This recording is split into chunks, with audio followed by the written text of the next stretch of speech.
Food noise isn't a willpower problem. It's not hunger and it's not weakness. That's constant mental chatter about food, what to eat next, when you'll eat again, whether you deserve it. That's a pattern, not a personality flaw. And in the next few minutes, I'm going to show you how to shut it off, not with a diet, with your mind. Here's exactly what's coming.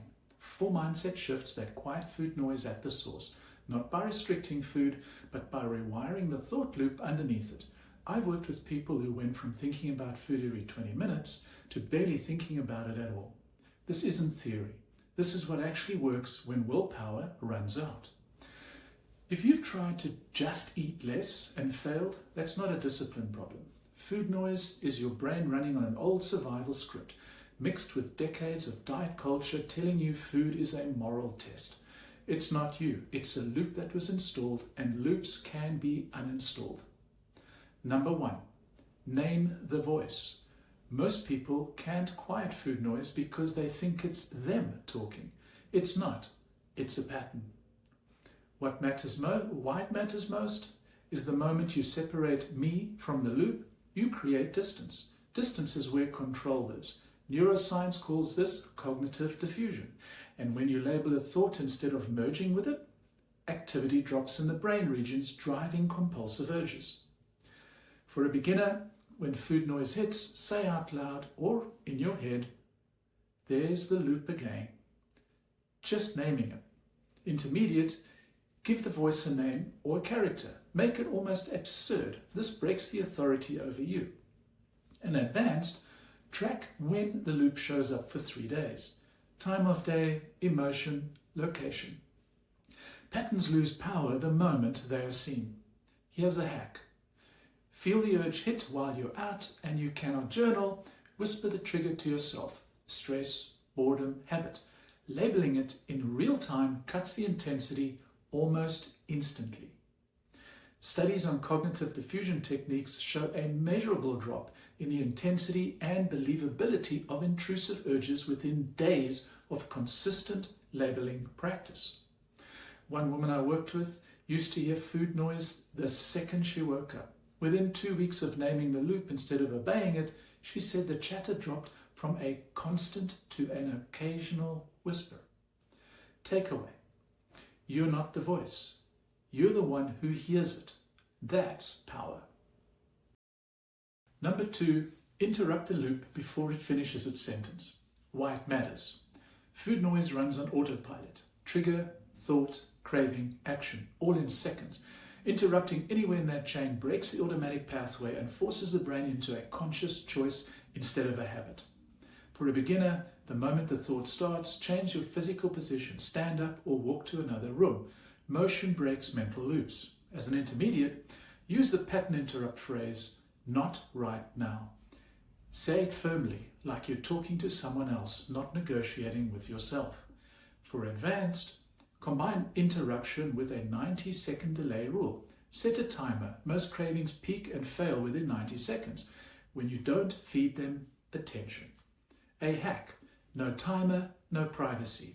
Interrupt with your senses. Cold water on your hands, strong mint, anything that forces your nervous system to shift state. Research on craving physiology consistently shows most cravings peak and begin fading within 90 seconds to a few minutes. So if you don't reinforce them with action or retention, voila. A client of mine used the 90-second rule at her desk job where she was snacking constantly.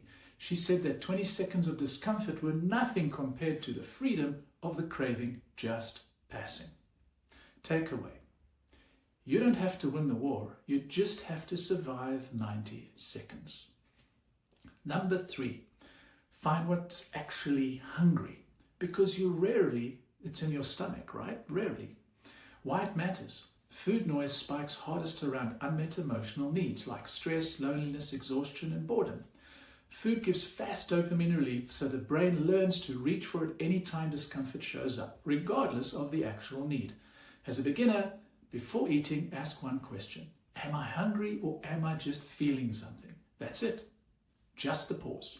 As an intermediate, build a simple menu of non-food responses per emotion. Stressed equals 5 deep breaths. Lonely equals one text to a friend. Bored equals a 2-minute walk. Advanced, use the tapping on the urge itself for 60 seconds before deciding whether to eat. This calms the nervous system enough to make the craving optional instead of urgent. A hack. If you genuinely cannot tell if it's real hunger, drink a full glass of water and wait 10 minutes. If the noise fades, it wasn't your stomach talking. Research on emotional eating patterns show a strong link between unregulated stress hormones and increased cravings for high reward foods. The body isn't broken. It's just doing exactly what stress physiology tells it to do. One man I worked with realized his 9 p.m. food noise wasn't hunger at all. It was only a quiet moment in his day, and food had become his permission to stop.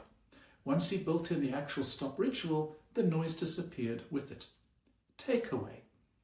Feed the feeling, not the noise, and the noise quiets on its own. Number 4, rewrite who you believe you are around food, why it matters.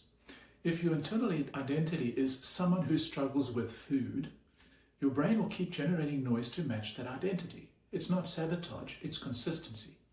Change the identity and the noise loses its job. As a beginner, replace I'm trying to eat better with I'm someone who feels calm around food. Say it daily, even if it feels fake. Repetition does build belief. As an intermediate, visualize your food noise free. Self for 60 seconds each morning. How she eats, how she talks to herself, how quiet her mind is. If you're advanced, anchor the new identity to a physical cue, a hand on her chest, a specific breath, so you can trigger the calm identity in real moments of temptation. A hack. Struggling to believe the new identity? Borrow evidence. Every time you interrupt the loop or delay it 90 seconds, log it as proof. See, that's who I am now. Behavior change research consistently shows identity-based habit change outperforms willpower-based change for the long term. Consistency.